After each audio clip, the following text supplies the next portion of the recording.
Nexia 2 ni oqidan deb direktimi portlatib yubordilar-ku akalar. Mana sizlar uchun maxsus Nexia 2 ni oqidan topib qo'ydim.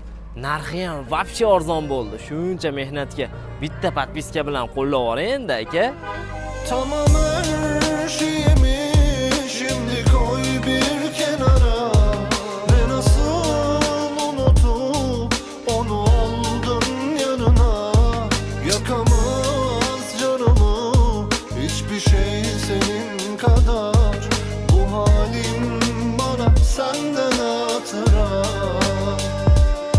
Mashinamiz 2010-yilda ishlab chiqarilgan ekan. Sons gibrid motorda bo'ladi, lyuks konditsionerligidan bo'ladi akalar. Kraskalari tomdan pastida, atbatlarida bor ekan. O'zlari uchun bemalol ustalarga ko'rsatib olasizlar. Old orqa suvaylari заводской butun holatda turibdi ekan.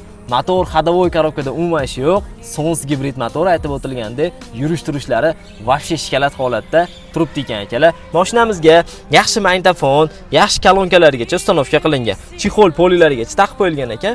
4 ta ballonlari o'rta holatda, ustalik temir metallarigacha ustanovka qilingan ekan akalar. Faqat Avtodasyor kanali obunachilari uchun ushbu oppoq rangdagi Nexia 2 mashinamizni $2900 sunnatiga yana ozgina yo'lida qilib beramiz. Nomerni pastda qoldirdim.